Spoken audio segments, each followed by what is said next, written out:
नमस्कार साथियों, आप सभी देख रहे हैं अपना YouTube channel study with Ajay SDSST। मित्रों, आज के इस वीडियो में हम 10 प्रश्नों की श्रृंखला के साथ हाजिर हैं और यह 10 प्रश्न जीके बूस्टर टेस्ट के तौर पर देखे जाएंगे, जो कि इन्वायरमेंट से संबंधित हैं और जीके से संबंधित हैं। तो मित्रों, यदि अब तक हमारे चैनल को आपने सब्सक्राइब नहीं किया है तो सब्सक्राइब कर लीजिए और बेल आइकन दबा दीजिए ताकि आपको इसी तरीके के वीडियो मिलते रहें बिना टाइम वेस्ट किए हुए, क्योंकि ये 5 मिनट आपके लिए हेल्पफुल होने वाले हैं। तो आइए शुरुआत करते हैं पहले प्रश्न की। भारत में पहली यात्री ट्रेन चली थी बम्बई से थाड़े के बीच, बम्बई से पुणे के बीच, कलकत्ता से अलीपुर के बीच, दमदम से कलकत्ता के बीच। तो ऑप्शन आप नोट कर सकते हैं। इसका सही ऑप्शन है बम्बई से थाड़े के बीच, यानी पहली यात्री ट्रेन जो चली थी वो कहाँ से चली थी? बम्बई से थाड़े के बीच।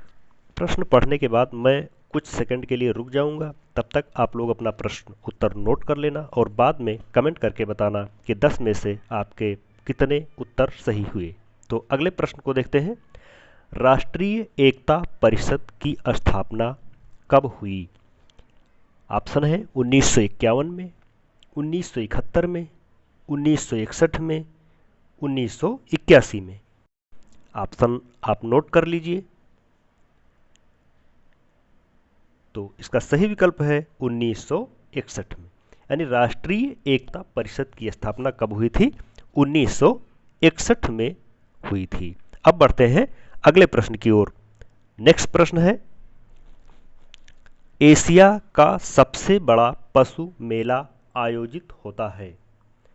ऑप्शन है हरिद्वार में, पुष्कर में, जौनपुर में, नासिक में। मैं कुछ सेकंड के लिए रुका हूं, आप नोट कर लीजिए।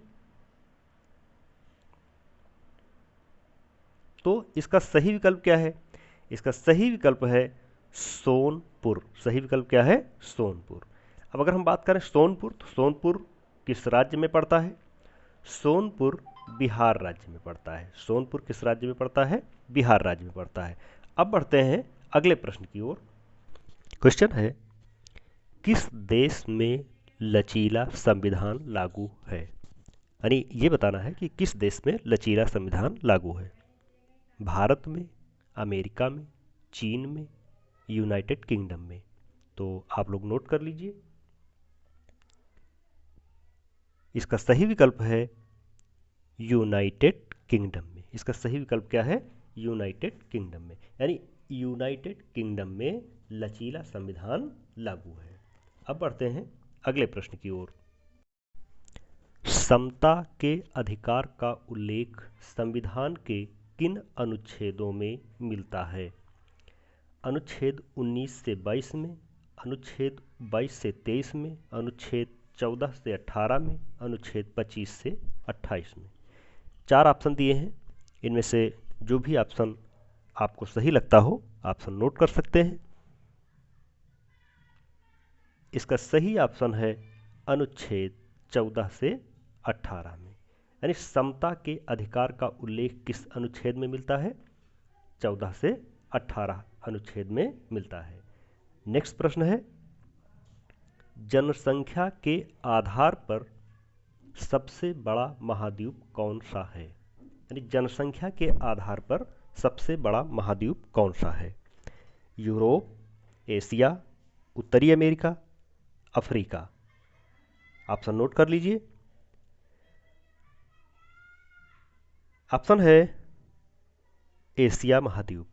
एशिया महाद्वीप पूरे विश्व में जनसंख्या के आधार पर सबसे बड़ा महाद्वीप है। तो आप लोग नोट कर लिए होंगे। नेक्स्ट प्रश्न की ओर बढ़ते हैं। भिलाई इस्पात संयंत्र स्थित है, यानी भिलाई इस्पात संयंत्र कहाँ स्थित है? तो इसके जो ऑप्शन है, मध्य प्रदेश, छत्तीसगढ़, झारखंड, उड़ीसा। ऑप्शन नोट कर लीजिए। इसका सही ऑप्शन है छत्तीसगढ़। इसका सही ऑप्शन क्या है? छत्तीसगढ़। अब बढ़ते हैं अगले प्रश्न की ओर। अगला प्रश्न है, जलीय खरपतवार जिसे बंगाल का आतंक कहा जाता है? लैंटाना कैमारा को, जलकुंभी को, कांग्रेस घास, दूब घास।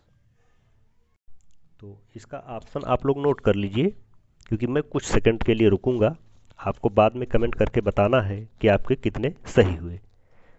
तो इसका सही विकल्प है जलकुंभी, यानी जलकुंभी को जो है बंगाल का आतंक कहा जाता है। नेक्स्ट प्रश्न है, पादप हार्मोन जो फलों को पकाने में सहायता करता है? इसके ऑप्शन हैं इथाइलिन, जिब्रेलिन, साइटोकाइलिन या इनमें से कोई नहीं। तो इसका सही ऑप्शन है इथाइलिन। इथाइलिन जो होता है वो फलों को पकाने में सहायता प्रदान करता है। नेक्स्ट क्वेश्चन और अंतिम क्वेश्चन, उत्तर प्रदेश का राजकीय पक्षी है, यानी पक्षी की बात की गई है, उत्तर प्रदेश का राजकीय पक्षी है। बुलबुल, सारस क्रेन, मोर, तोता। विकल्प आपके सामने है, आप नोट कर लीजिए। इसका सही विकल्प है सारस क्रेन। ये उत्तर प्रदेश का राजकीय पक्षी है। और मोर क्या है, इसको कमेंट करके बताना है। साथियों, आज का वीडियो आपको कैसा लगा कमेंट करके बताइएगा। हमारे वीडियो को लाइक करिएगा, शेयर करिएगा, और ये ज़रूर बताइएगा कि आपने 10 प्रश्नों में से कितने प्रश्न सही किए। और इस वीडियो के डिस्क्रिप्शन बॉक्स में मैंने साप्ताहिक करंट अफेयर संडे धमाका का लिंक दे दिया हूँ, और इसी डिस्क्रिप्शन में मैंने रसखान के सवैया का लिंक भी दे दिया हूँ। आप लोग ये देखना चाहें तो इसके डिस्क्रिप्शन बॉक्स में देख सकते हैं। अगले वीडियो के साथ मैं बहुत जल्द आपसे मिलूँगा, तब तक के लिए धन्यवाद।